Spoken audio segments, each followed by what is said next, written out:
अस्सलाम वालेकुम एवरीवन। तो आज हम लोग पढ़ेंगे सेट्स के बारे में कि सेट्स क्या होते हैं। तो इसमें हम सही डिटेल में देखेंगे कि सेट की जो भी डेफिनेशन है उसको हम लोग किस तरह चेक करते हैं। अगर हमें कोई भी क्वेश्चन आ जाए कि बताएं कि ये सेट है या नहीं, तो हम किस तरह आइडेंटिफाई कर सकते हैं कि वो सेट होगा या नहीं होगा। तो हमारे पास इसकी एक डेफिनेशन है कि सेट, पहले हम देखते हैं कि set is a collection of well-defined, distinct objects. Okay, अब हमने पहले ये देखना है कि वेल डिफाइंड का क्या मतलब है।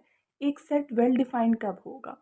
तो हम ये कहते हैं कि सेट कोई भी वेल डिफाइंड उस वक्त होता है जब हमें ये बात क्लियर हो कि कोई भी जो एलिमेंट है वो सेट से बिलोंग करता है या नहीं करता। ठीक है, मतलब जब हमें सही क्रिस्टल क्लियर हो कि कौन सा एलिमेंट उस सेट से बिलोंग करेगा और कौन सा जो एलिमेंट है वो सेट से बिलोंग नहीं करेगा। जैसे फॉर एग्ज़ाम्पल, अगर मैं ये कहती हूँ कि कलेक्शन ऑफ पेन्स है, ठीक है, तो कौन से एलिमेंट्स जो होंगे वो उस सेट से बिलोंग करेंगे? जितने भी पेन्स हैं, मीन्स कि कोई भी पेन हो जाए तो वो उस सेट से बिलोंग करेगा, ठीक है। लेकिन अगर मैं ये कहती हूँ कि collection of good students in class, तो अब हमें नहीं पता कि कौन से स्टूडेंट्स जो हैं वो गुड स्टूडेंट्स हैं, क्योंकि हमने कोई क्राइटेरिया नहीं डिफ़ाइन किया हुआ।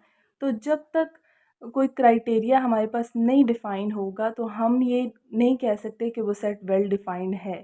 ठीक है, तो इन शॉर्ट ये है कि वेल डिफ़ाइन होने के लिए आपके पास क्राइटेरिया डिफ़ाइन होना चाहिए। लाइक अभी जैसे मैंने बताया कि गुड स्टूडेंट्स के लिए हमें कोई क्राइटेरिया नहीं बताया कि इतने परसेंट से अबव जिनके मार्क्स होंगे वो गुड स्टूडेंट्स होंगे। तो इस लिहाज से हम ये नहीं कह सकते कि ये सेट होगा। अब नेक्स्ट जो है इसमें वो ये है कि डिस्टिंक्ट ऑब्जेक्ट्स। तो डिस्टिंक्ट ऑब्जेक्ट्स बेसिकली क्या होते हैं कि फॉर एग्ज़ाम्पल, अगर हम एक सेट लेती हूँ, मैं सेट ए लेती हूँ। ए अगर मेरे पास एक सेट है, उसमें वोवल्स हैं ए, ई, आई, ओ, यू, ठीक है। अब ये तो मेरे पास एक सेट है, लेकिन अगर मैं इसको इस तरह कर दूँ, इस तरह लिख दूँ इस सेट को,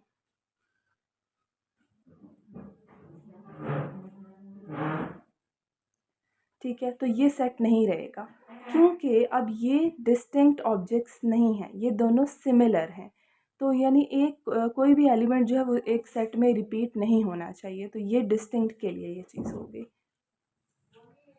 तो अभी हम लोग करते हैं एक शॉर्ट सी एक्टिविटी, ठीक है, उससे हमें ये क्लियर होगा कि सेट की ये डेफिनेशन किस तरह सेटिस्फाई हो रही है और कहाँ पे नहीं हो रही।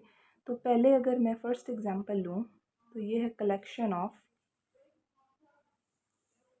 डॉल्स। तो क्या ये सेट है? ऑफ कोर्स ये सेट है, क्योंकि हमें पता है कि कौन कौन से एलिमेंट्स इस सेट से बिलोंग करेंगे।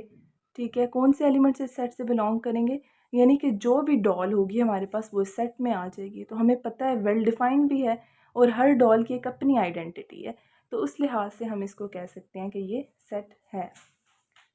नेक्स्ट एग्जांपल देखते हैं, collection of rich man in the town. तो इसमें भी अगर हम देखें तो क्या ये सेट है या नहीं? ये सेट नहीं है, क्योंकि हमें कोई क्राइटेरिया नहीं बताया हुआ कि किस बेसिस पे हम कह रहे हैं किसी भी बंदे को कि वो रिच मैन है या नहीं। ठीक है, मतलब जिसकी सैलरी कितने 50,000 से ऊपर है, या क्या क्राइटेरिया है जिसकी बेस पे हम कह सकते हैं कि कोई भी जो बंदा है वो रिच कहलाएगा या नहीं। ठीक है, तो इस लिहाज से हम ये कह सकते हैं कि ये वेल डिफाइंड वाली प्रॉपर्टी को सेटिस्फाई नहीं कर रहा, तो ये सेट नहीं है। Okay, then third example is collection of red flowers. तो ये भी एक सेट है, क्योंकि हमें पता है कि जितने भी रेड फ्लावर्स होंगे वो सेट में आ जाएंगे, वेल डिफाइंड है और डिस्टिंक्ट है कि हर रेड फ्लावर की एक अपनी एक पहचान है, अपनी एक आइडेंटिटी है। Next is collection of young singers. तो अब आप बताएं कि ये सेट है या नहीं। ये सेट नहीं है, क्योंकि इसमें भी हमें नहीं पता यंग यंग मतलब किस चीज़ को के बारे में हम कह रहे हैं कि जिसकी एज कहाँ से कहाँ तक है। ठीक है, यहाँ पे एज डिफाइन नहीं है, यानी कि हम किसी भी सिंगर को यंग कह सकते हैं, किस बेसिस पे कह सकते हैं वो हमें नहीं पता। ठीक है, तो हमें फॉर एग्ज़ाम्पल अगर एक सिंगर है उसकी एज 30 इयर्स है, तो हमें अभी इस चीज़ में डाउट है कि क्या वो यंग सिंगर्स में आएगा, इस सेट में इंक्लूड होगा या नहीं होगा। तो इस लिहाज से हम ये कह सकते हैं कि ये वेल डिफाइंड नहीं है, तो ये सेट नहीं होगा। नेक्स्ट है कलेक्शन ऑफ सिंगर्स बिटवीन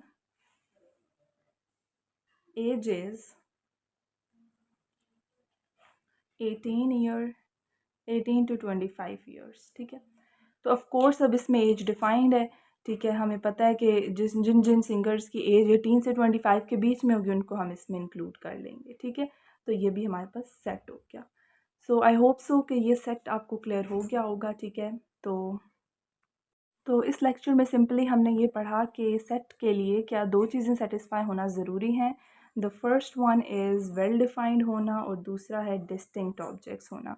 ठीक है, वेल डिफाइंड मीन्स कि कोई क्राइटेरिया डिफाइंड हो जिसकी बेसिस पे हम कहें कि ये चीज़ इससे सेट से बिलोंग करती है या ये चीज़ इस सेट से बिलोंग नहीं करती। ठीक है, और इसी तरह डिस्टिंक्ट मीन्स कि कोई रेपिटेशन ना हो सेट में। तो इस तरह हमने इसकी 5 एग्जांपल की। तो दैट्स ऑल, तो आज के लिए इतना इनफ है। तो नेक्स्ट लेक्चर में हम लोग डिस्कस करेंगे कि सेट की डिफरेंट नोटेशंस किस तरह की होती हैं। ठीक है, और उनको हम किस तरह यूज़ करते हैं, और उसकी कुछ एग्जांपल्स को हम डिस्कस करेंगे।